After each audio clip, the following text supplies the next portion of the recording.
आरपी में ॻाल्हाईंदुमि जी हाँ हाँ सर वीडियो मुंहिंजो अर्बन जे लाइ आहे। सही सही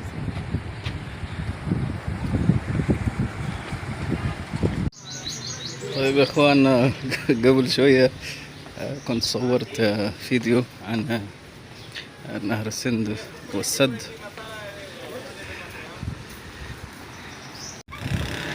قبل شوية كنت صورت فيديو تقريبا 5 دقائق وتكلمت فيه ما ادري ايش، يعني جبت معلومات كثيرة فيه، لكن المشكلة وانا جالس اصور هو تقريبا يعني غير مسموح التصوير هنا،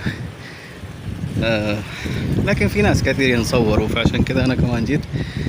جاوني بعض الناس من الحكومة قالوا والله ممنوع وما ادري ايه، وخلوني امسح كل الفيديوهات اللي صورتها، لكن بعدين تفاهمت معاهم سمحوا لي دحين، قالوا خلاص روح انت صور. ف يا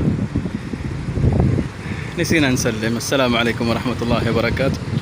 هذا نهر السند يا اخوان، او هذا هو السد، هنا سد قدو. نحن في مدينة قدو. مدينة قدو هي صغيرة شفتوها، ما كانت فيها يعني أسواق كثيرة ولا فيها سوق مركزي، لكنها مهمة جدا من حيث الكهرباء.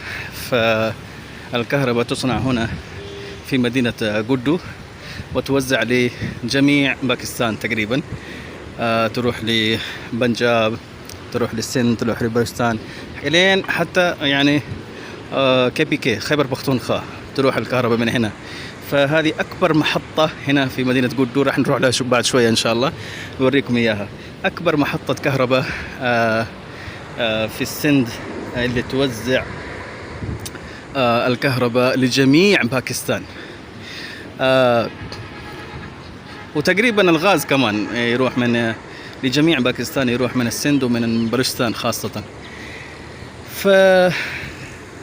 هذا هو نهر السند. والله قبل شوية تكلمت في فيديو وجدت معلومات كثيرة. على العموم هذه هنا أبواب في السد، 66 باب، فتحوها عام 2010 لما جاءت الفيضانات.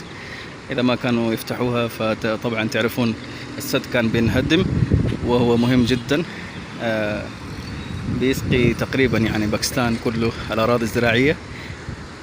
فنهر السند هذا هو ما شاء الله تبارك الله زي ما تعرفون بينبع من جبال الهيمالايا، من النيبال تقريبا، ويعبر التبت والهند، ويدخل في باكستان من منطقة شلاس في قلقة بلتستان، وتقريبا بيدخل السند، إقليم السند من هذه المنطقة. هذا هو نهر السند ما شاء الله تبارك الله العظيم. كانوا في هنا قبل شوية كانت في سفن للملاحين، صورتها قبل شوية، دحين يمكن ما تبان، فيترزقون الله. هذا هو السد، سد قدو براج. وجنبنا هناك كانت في أعمال شغالة، فقالوا قلنا يمكن ما يسمحوا لنا برضو. هذه هنا حديقة صغيرة على حافة النهر هنا، والمنطقة هذه تقريبا اللي irrigation department، يعني محكمة الزراعة. بعد شوية إن شاء الله نروح لمحطة الكهرباء ونشوف إيش فيها.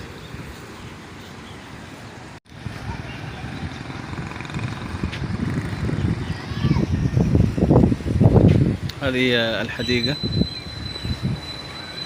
حديقة صغيرة لكنها جميلة ما شاء الله تبارك الله. صاحبنا اللي استضافني هنا جالس فوق هناك، بروح له إن شاء الله شوية بعرفكم عليه.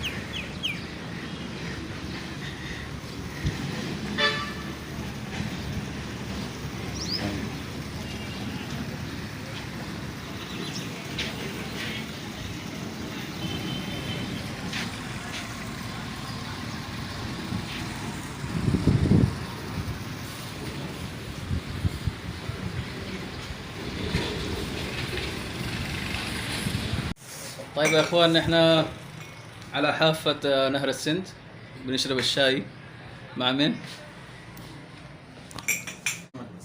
مع الاخ محمد مسعود بقلاني. برضو استضافتنا شرطة قدو هنا زي ما استضافتنا شرطة كشمور في كشمور.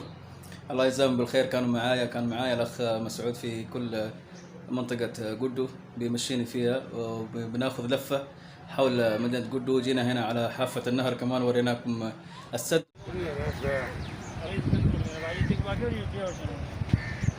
هذه الجهة الثانية من السد.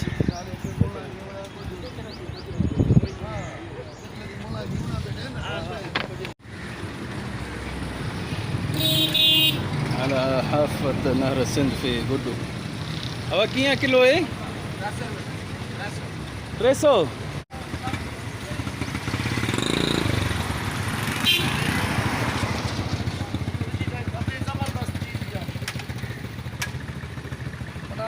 साढ़े 500 रुपये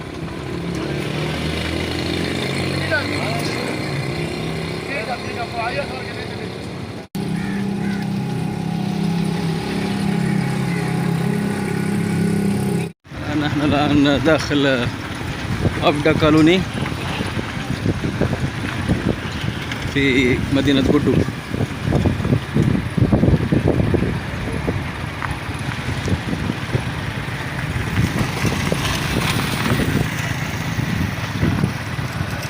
هذه تبع الكهرباء، محطة الكهرباء. الموظفين كلهم اللي يشتغلون في محطة الكهرباء كلهم لهم بيوت هنا ومستشفيات ودوائر تعليمية، ما شاء الله، يعني عندهم لهم خدمات حلوة. ملعب الكركت.